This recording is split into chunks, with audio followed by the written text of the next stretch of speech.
Mari kita dengarkan apa yang menjadi isi ceramah beliau, sehingga itulah nanti yang harus kita bahas pada kesempatan kali ini, karena ini sudah terlanjur viral dan memang harus kita luruskan agar supaya tidak terjadi kesalahpahaman di tengah-tengah masyarakat kita, khususnya umat Islam, bahwasanya Asmaul Husna itu bukan sekedar tulisan hiasan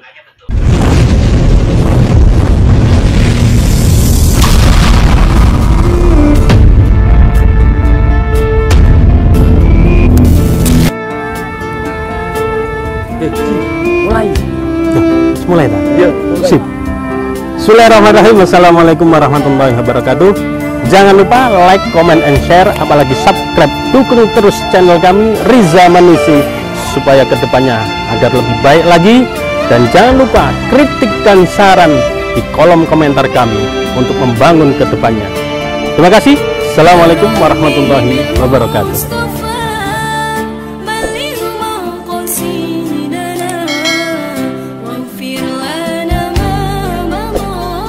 Bismillahirrahmanirrahim. Assalamualaikum warahmatullahi wabarakatuh. Alhamdulillah, alhamdulillahi rabbil alamin, wa bihi nasta'inu ala umuri dunya waddin, wassalatu wassalamu ala asyrafil anbiya wal mursalin wa ala alihi wa ashabihi ajma'in. Rabbi shrah li sadri wa yassir li amri wahlul 'uqdatam min lisani yafqahu qawli. La haula wala quwwata illa billah. Asyhadu an la ilaha illallah wa asyhadu anna Muhammadar Rasulullah.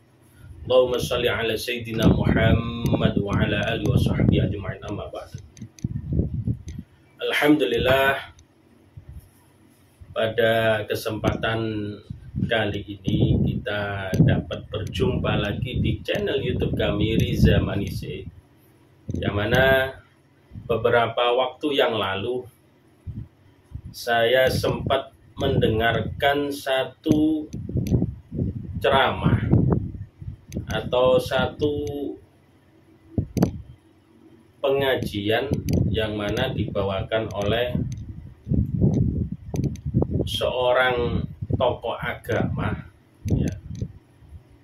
Ini sangat menarik di sini, sehingga saya ingin membahas tentang pernyataan beliau ketika berceramah di depan jamaahnya, yaitu tentang Asmaul Husna. Ada beberapa kalimat yang beliau utarakan, yang beliau sampaikan tentang Asmaul Husna, yang mana beliau menyatakan bahwasanya buat apa membaca Asmaul Husna yang 99 itu.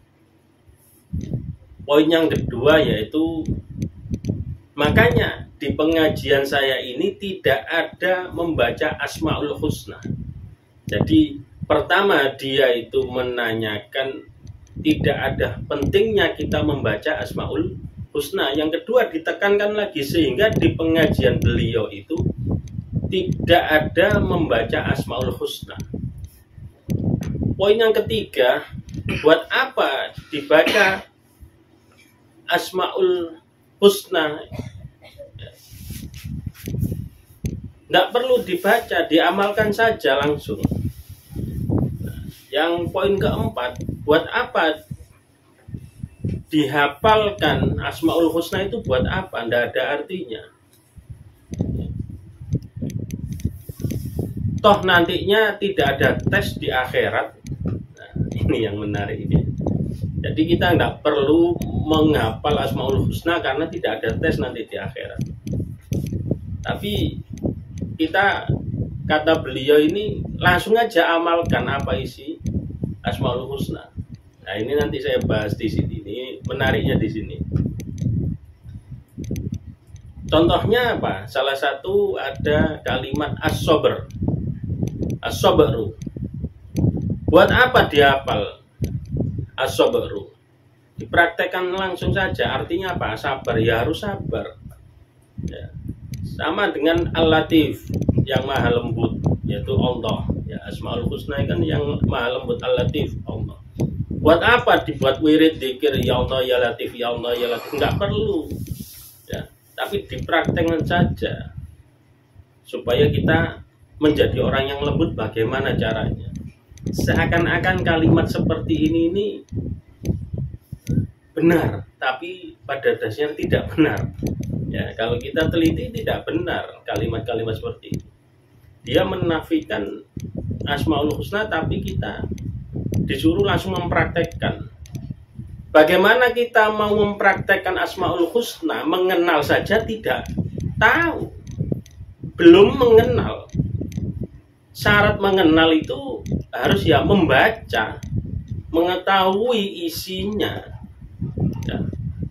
Ya man huwallahu alladzi la ilaha illa huwar rahmanur rahim. Al-Malikul Qudusus Salamul Mu'minul Muhaiminul Azizul Jabbar Mutakabbir Al-Khaliqul Bari'ul Musawwirul Ghafarul Qahhar Wahabur Razaqul Fatahul Alim Al-Qabidul Basidul Khafidul Rafi'ul Mu'izzul Mudillus Sami'ul Basirul Hakamul Adl hatta ilal akhir. Sampai kita bisa mengamalkan Asmaul Husna, ya kita harus mengenal dulu, membaca dulu Asmaul Husna itu. Ya. Jadi setelah kita membacanya, menghafal, buat zikir, wirid Asmaul Husna. Tujuannya apa? Banyak, nanti saya jelaskan. Tujuannya kita wirid zikir Asmaul Husna itu apa? Salah satunya itu kita senang dengan kuasanya Allah. Ya. Allah itu memiliki nama-nama yang baik, itu ya Rahman, ya Rahim, yang maha pengasih, maha penyayang. Ya Aziz, ya Jabbar, ya Mutakabbir, ya Khaliq, maha menciptakan. Ya. Jadi kita senang dengan Tuhan kita. Terus, dan yang terakhir, poin yang terakhir yang beliau sampaikan itu, buat apa baca Al-Latif setiap saat? Wirid ya Allah ya Latif ya Allah ya Latif. Kalau masih keras kepala, masih kasar kata-katanya pada orang lain, bukan buat apa di sini masalahnya itu. Ya Allah. Ya. Jadi inilah, kadang mungkin khilaf bisa jadi, tapi ini sudah terlanjur viral, maka ini yang harus kita luruskan. Ya. Ketika orang hatinya keras, ketika orang itu wataknya keras, ketika dia itu sering marah-marah, ya, dia konsultasi dengan seorang ustadz, dengan tokoh agama. Saya kok sering marah, hati saya kok keras, kalau dituturi, dibilangi kok susah menerima omongan orang. Maka sering kita, bahkan saya sendiri, yaitu coba wirid dengan memakai Asmaul Husna. Ya Allah ya Latif, ya Allah ya Latif, ya Allah ya Latif, ya Latif ya Latif ya Latif ya Latif. Kenapa? Kita itu memanggil, ya, memanggil zat yang memiliki kelembutan. Ya.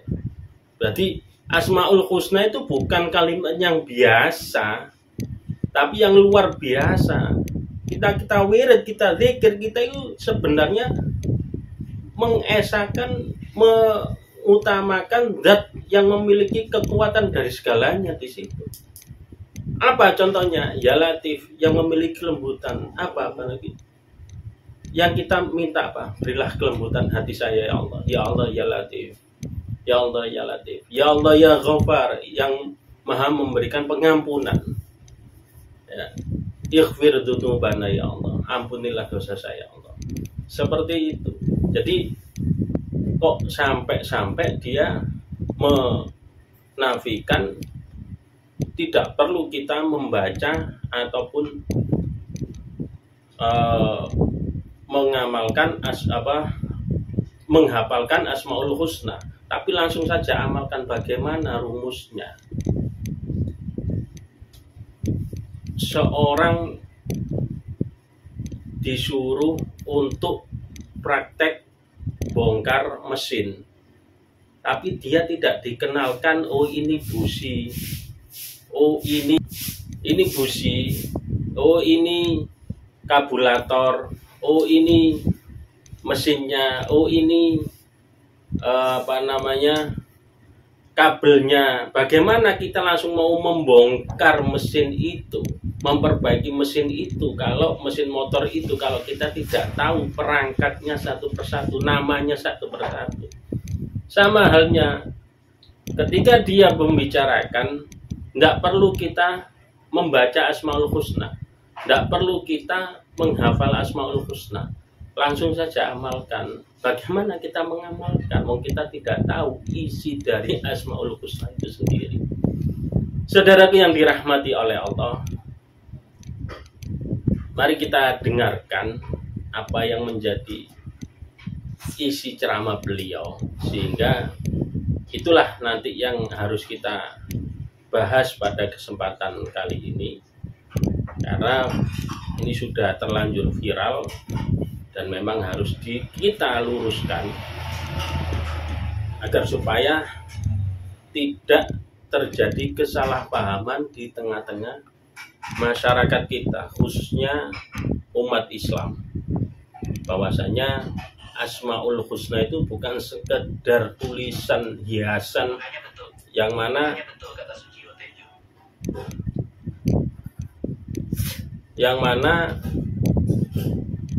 itu tidak penting untuk kita baca ya. Tapi Asmaul Husna sendiri punya power ya, kekuatan yang lebih, bukan sekedar itu sebuah bacaan, tapi itu dapat menimbulkan ketenangan jiwa, ketenangan hati dalam diri kita. Kita simak dulu pernyataan beliau yang mana menerangkan tentang Asmaul Husna. Itu tidak penting untuk dibaca, langsung dipraktekkan saja. Ragu saja akan hari esok Anda sudah menghina Tuhan. Jadi buat apa kalian baca Asmaul Husna yang 99 itu setiap pengajian? Buat apa? Makanya di pengajian ini nggak ada baca Asmaul Husna 99. Nggak ada. Nggak ada. Buat apa dibaca? Amalkan saya.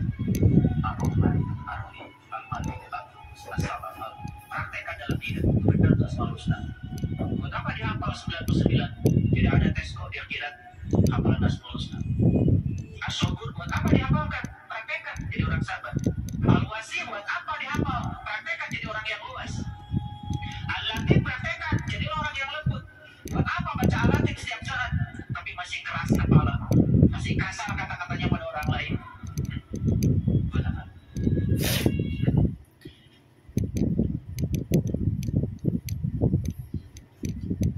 Ya, inilah pernyataan beliau, bahwasanya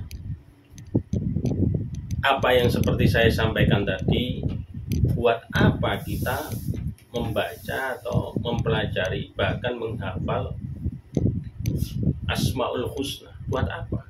Langsung saja praktekkan. Ini sudah tidak benar bagi kita yang belajar ilmu agama. Karena di dalam Al-Quran disebutkan ya, dalam Al-Quran disebutkan a'udzubillahi minasyaitonirrajim, bismillahirrahmanirrahim, walillahil asmaul husna fad'uuhu biha. Dan Allah memiliki asmaul husna, yaitu nama-nama yang baik. Fad'uuhu biha, maka bermohonlah. Dalam arti fad'uuhu itu bermohonlah, berdoalah ya, kepada Allah ya, kepadanya,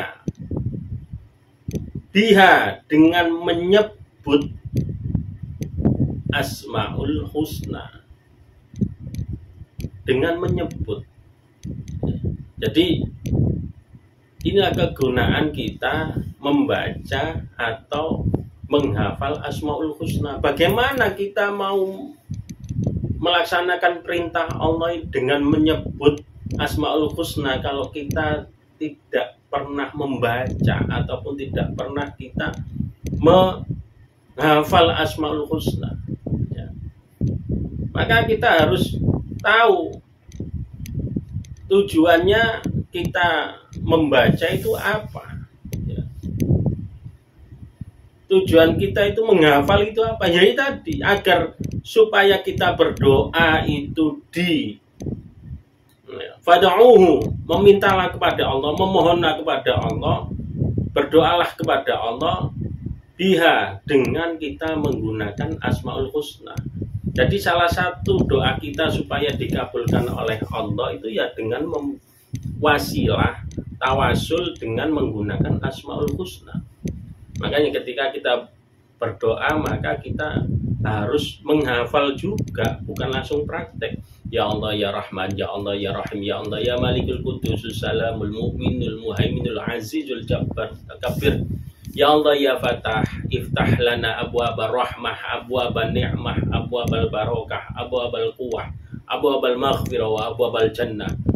Iftah ya Allah ya Fatah, ya, iftah ya Allah ya Razak, warzuqni, ya Allah yang Maha memberikan rezeki, warzuqni, berilah kami atau saya rezeki. Ya, bagaimana kita berucap ya Allah ya Fatah, ya Allah ya Razak, ya Allah ya Ghani, ya Allah ya Hamid, kalau kita tidak membaca dan menghafalkan kalimat Asmaul Husna.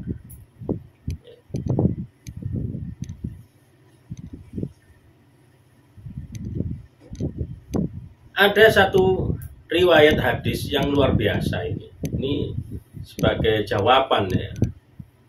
Ada satu hadis, riwayat hadis diriwayatkan oleh Imam Al-Bukhari, Muslim dan Abu Hurairah. Bahwasanya Rasulullah SAW bersabda, sesungguhnya Allah mempunyai 99 nama, 100 kurang 1. Barang siapa yang menghafalnya, nah ini ya, barang siapa yang menghafalnya, masuklah dia ke surga. Barang siapa dia menghafalnya. Nah kalau tadi menurut tokoh agama tadi, dia punya statement ya. Buat apa kita menghafal Asmaul Husna kalau nantinya tidak ada tes di akhirat? Buat apa kita menghafal Asmaul Husna? Padahal di hadis ini sudah jelas disebutkan bahwasanya sesungguhnya Allah mempunyai 99 nama, 100 kurang 1. Barang siapa yang menghafalnya, nah, masuklah dia ke surga. Allahumma sholli ala Muhammad. Saudaraku yang dirahmati oleh Allah, inilah kadang kita harus bisa memilah, bahkan memilih dari mana kita belajar ilmu itu. Bukan asal cocok gatuk sesuai dengan nafsu keinginan kita, tapi kita harus tahu dasarnya dulu baru kita belajar. Kita lihat dulu siapa sosok tokoh agama tersebut. Kalau sudah menyalahi dari Al-Quran dan hadis, kalau hanya bisa menafsirkan saja lewat tafsir birro'i dengan akalnya saja, ya naudzubillah summa naudzubillah. Ya, harusnya dia menafsirkan ayat, menerangkan sesuatu itu bukan dengan akal dia saja, tapi harus merujuk kepada tafsir-tafsir atau asbabul nuzul, asbabul furudnya. Semuanya harus dipelajari ya. Dipertanyakan juga dulu dia belajar dari mana, pondok mana, dan lain sebagainya. Sanadnya dia belajar dari mana, itu yang harus dilihat. Bukan asal terus dia pakai kopiah, dia pakai sorban, dia pakai imamah, dia pakai sarung, terus bicara agama lalu kita, karena itu sesuai dengan diri kita, sesuai dengan nafsu kita, kita iakan. Tidak bisa seperti itu. Jadi Allah sendiri memerintahkan hamba-hambanya untuk menyebutkan nama-nama yang paling baik. Itu di dalam kita berdoa dan berzikir. Ya. Karena dengan kita berdoa dan berzikir, mereka selalu ingat kepada Allah. Ya. Jadi ketika kita berzikir, kita buat Asmaul Husna dengan zikir, Ya Malikul Qudus Salamul Mu'minul Muhaiminul Azizul Jabbar Mutakabbir Al Khaliqul Bari'ul Musawwirul Ghafarul Qahhar Wahabur Razaqul Fatahul Alim Al-Qabidul Basitul Khafidul Rafi'ul Mu'izzul Mudhillus Sami'ul Basirul Hakamul Adil Al-Latiful Khabir Al-Halimul Azim Al-Ghafurul Syakur Al-Aliyul Kabirul Hafidul Muqid Al-Hasibul Jalilul Raqibul Mujibul Wasi'ul Hakimul Wadudul Majidul Ba'ithu Syahid Al-Haqqul Wakil Al-Qawiyul Matin Al-Waliyul Hamid Al-Muhsil Mubti'ul Mu'id Al-Muhyil Mumidul Hayyul Qayyum Al-Wajidul Majidul Wahidul Ahadul Samadul Qadirul Muqtadirul Muqaddimul Awwalul Akhir Al-Zahirul Batinul Waliyul Muta'alil Bartawabul Muntaqimul Afuraful Malikul Mulki Dzul Jalali wal Ikram Al-Muqsitul Jami'ul Ghaniyul Mughniul Mani'ud Dar Nafi'un Nurul Hadil Badi'ul Baqi Al-Warithur Rasyidus Saburul Ladzi laisa kamislihi syai'un wa huwas Sami'ul Basir. Saudaraku yang dirahmati oleh Allah, sungguh nikmat ketika kita bisa membaca Asmaul Husna, dan amat sangat nikmat sekali ketika bisa menghafal Asmaul Husna. Ya. Jadi enak, dalam hati pun tenang, dalam hati pun mengalami satu energi yang positif. Ya. Ketenangan jiwa kita akan dapatkan ketika kita membaca Asmaul Husna, ketika kita menghafal Asmaul Husna. Ya. Dan lebih-lebih manfaatnya yaitu doa-doa kita dikabulkan oleh Allah, lebih cepat nyampainya kepada Allah Subhanahu wa Ta'ala. Terutama kita lebih mengenal Allah. Siapakah Allah itu? Ya. Dengan kita mengenal Asmaul Husna, maka kita tahu Wallahu alladzi la ilaha illa huwa Al-Malikul Qudus Salamul Mu'minul Muhaiminul Azizul Jabbar Mutakabbir Subhanallahi amma yusyrikun. Dalam ayat Al-Quran disebutkan, dialah Allah yang tiada Tuhan selain dia. Ya. Al-Malik, dia adalah Raja. Ya. Al-Qudus, ya, yang maha suci. As-Salam, yang maha sejahtera. Ya. Jadi kita mengenal Allah itu dengan melalui Asmaul Husna. Wallahul khaliqul bari'ul musawwirul lahul asmaul husna yusabbihu lahu ma fis samawati wal ard wa huwal azizul hakim. Dialah Allah yang menciptakan dan yang mengadakan. Al-Khaliq menciptakan, Al-Bari'u yang mengadakan, ya, yang menciptakan alam ini, yang mengadakan isi alam ini hanyalah Allah Subhanahu wa Ta'ala. Al-Musawwir yang membentuk rupa. Nah, ini dari sinilah kita akhirnya tahu man huwallah, siapakah Allah itu. Nah, dari kita membaca Asmaul Husna, dari kita menghafal isi Asmaul Husna dan juga arti dari Asmaul Husna, maka manfaatnya sangat luar biasa sehingga kita bisa mengenal Allah Subhanahu wa Ta'ala. Saudaraku yang dirahmati oleh Allah, mungkin ini sebagai edukasi pembelajaran untuk kita semua agar supaya kita lebih tahu bagaimana dahsyatnya Asmaul Husna. Kalau kita baca saja, ya, apalagi kita menghafal, ya, syukur-syukur kita bisa mengamalkan dalam bentuk keseharian kita tentang Asmaul Husna itu sendiri. Mungkin itu saja dari kami selaku Al-Fakir. Hanya sekedar kita bukan menyalahkan, tapi kita meluruskan apa yang menjadi statement seorang pendakwah tadi. Kita luruskan agar supaya kita tidak terlalu jauh sampai yaitu tersesat dalam pemahaman diri kita tentang Asmaul Husna. Wallahul muwaffiq ila aqwamit thoriq. Assalamualaikum warahmatullahi wabarakatuh.